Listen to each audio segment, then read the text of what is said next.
Alright, so maybe I was a little bit harsh about the things I said about Engineer. After all, I really haven't been seeing any tests with the Engineer on the hardest mode in the game, normal mode. So while yes, maybe on other modes, Accelerator may be a little bit preferable over the Engineer, we don't know that for normal mode. In fact, I'm ready to find out the true power of the Engineer by facing it up against the hardest mode. Alright, so let's start off by voting normal mode. And in case you don't know what a joke is, normal mode isn't really the hardest mode, it's just harder than Molten. It has bosses coming out earlier, you have less waves to prepare for the final wave. So yeah, that's why there's a joke that normal mode is the hardest. But for those of you who do know what a joke is, ignore everything I just said, because we're about to place down the Engineer and see how far we can get. Now, before we find out how far Engineer actually makes it, let's compare it to Accelerator, for example. I'll just show you how far Accelerator made it in solo normal. Alright, so Accelerator gets overwhelmed on wave 21 here, so let's see if Engineer can do better. I plan to place it here. We're going to be only using one this game, so that means I'm not allowed to place any more Engineers. This is all I'm getting. And I did this challenge a while back with different towers on Molten mode, and the video did get a lot of views. And in that video, the tower that could solo the furthest in Molten mode was the military base, which was kind of weird. It did better than Accelerator. Now, I did the test on different maps. With the military base, I did it on Abandoned City.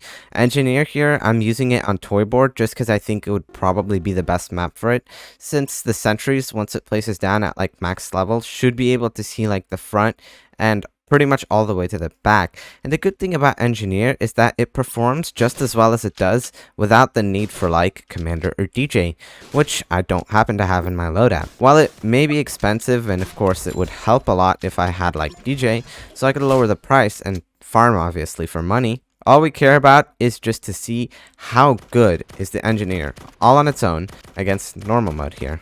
And you can already see that the early game is like nothing. Now, I'm a little bit concerned about hiddens. I don't know if I'll be able to afford this. Hopefully I will, because Engineer doesn't exactly have great hidden detection, but we do have a lot of health to spare. So when we do get hiddens, I'm 95% sure we're going to be able to survive all of them. Now, there is the hidden boss later, which is a little bit concerning, because if we struggle with hiddens, and then we also struggle with the hidden boss, it's going to be a lot harder to take down, but I'm fairly confident we should be able to do it. Now you can already see these rifle sentries are absolutely destroying the enemies. I'm going to set the Engineer on strongest here because, well, if the Engineer attacks like the hidden in the front with 2 health, it's just kind of going to be wasting 6 of its damage. So it's better for it to do damage to all of the strong ones and then do damage to the ones in the front, so that we can minimize the amount of health that we have to tank. Alright, there we go. Now we got the shield on our sentry, which isn't really useful right now, but it's going to come in handy later. Now this is where stuff starts getting expensive, so I have to hope that I can survive for a while now without anything else. Now would you look at this, normal mode is already sending us mysteries on wave 11. Normally this would be probably on wave 15 or 16, I can't remember, but normal mode is pretty brutal here with its mysteries, especially if you get bad RNG, but luckily the Engineer is really good in its early levels.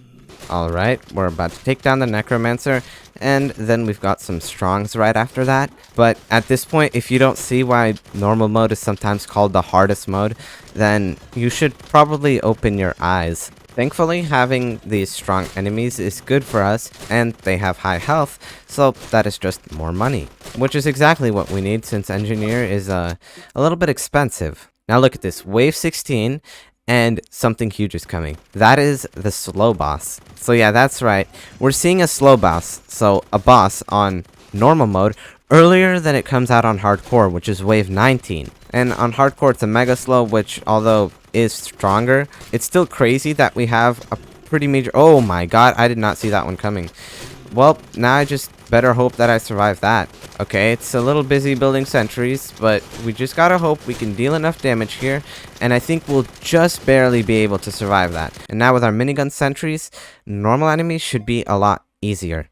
But that is dangerous. We can't afford something like that again. If that happens, well, we're screwed. Our next upgrade is $35,000, which is a lot of money. We better hope that there's no hidden boss rushes anytime soon, because if there are, we're doomed. Speaking of which, there's another hidden boss. Now, I don't know if we're going to be able to survive that. is Engineer really gonna die to a hidden boss here?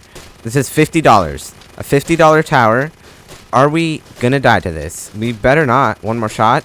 Oh my god, that is too close. Well, I'm gonna kill this necromancer so that it's not spawning stuff, and then set the sentries back on first. Now I just want the last slow boss to die. That is a little bit of a problem. This is also a little bit of a problem. Actually, never mind. That is a big problem. This is a little problem. This is a fast problem. And, we're screwed. Well, there you have it.